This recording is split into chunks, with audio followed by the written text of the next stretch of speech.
கடந்த 2 நாட்களில் தங்கம் வெள்ளி பெரும் சரிவை சந்தித்துள்ளது. கடந்த வியாழக்கிழமை 1 சவரன் தங்கம் 1,34,000ஆகவும் 1 கிலோ வெள்ளி 4,25,000ஆகவும் உச்சம் தொட்டது.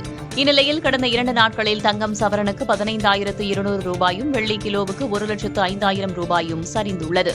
இந்த சரிவுக்கு முக்கியமாக 2 காரணங்கள் கூறப்படுகின்றன. அமெரிக்க ரிசர்வ் வங்கியின் புதிய தலைவராக ட்ரம்ப் தனக்கு நெருக்கமான பொருளாதார நிபுணர் கெவின் வாஷினை பரிந்துரைத்தார். ட்ரம்பின் ஆதரவாளரான கெவின் வாஷ் டாலர் மதிப்பை உயர்த்த தீவிர நடவடிக்கை மேற்கொள்வார் என்ற எதிர்பார்ப்பு உருவாகியுள்ளது. இதன் எதிரொலியாக தங்கம் வெள்ளியின் விலையில் சரிவு ஏற்பட்டதாக நிபுணர்கள் கூறுகின்றனர்.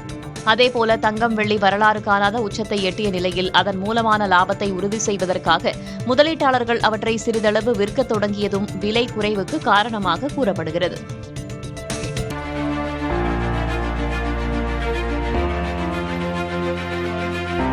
கடந்த ஆண்டோடு ஒப்பிடுகையில் இந்த ஆண்டு ஜனவரி மாதத்தில் தங்கமும் வெள்ளியும் மிக வேகமாக ஏற்றம் கண்டன. ஜனவரி 1ஆம் தேதி தங்கம் கிராமுக்கு 12,440 ரூபாயாகவும் சவரனுக்கு 99,520 ரூபாயாகவும் இருந்தது. வெள்ளியின் விலை கிராமுக்கு 256 ரூபாயாகவும் கிலோவுக்கு 2,56,000 ரூபாயாகவும் உயர்ந்து வந்தது. தொடர்ச்சியாக ஏற்றம் கண்டு ஜனவரி 29ஆம் தேதி இதுவரையில் இல்லாத அளவில் தங்கம் சவரனுக்கு 1,34,400 ரூபாயாகவும் வெள்ளியின் விலை 4,25,000ஆகவும் உச்சம் தொட்டது. ஆனால் ஏறிய வேகத்தில் அடுத்தடுத்த தினங்களில் சரிந்தது.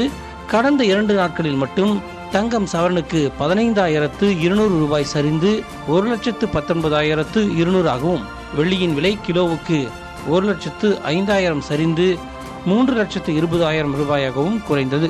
எனினும் ஒட்டுமொத்தமாக ஜனவரி மாதத்தில் மட்டும் தங்கம் சவரனுக்கு 19,680 ரூபாயும் வெள்ளியின் விலை கிலோவுக்கு 64,000 ரூபாயும் ஏற்றம் கண்டுள்ளது.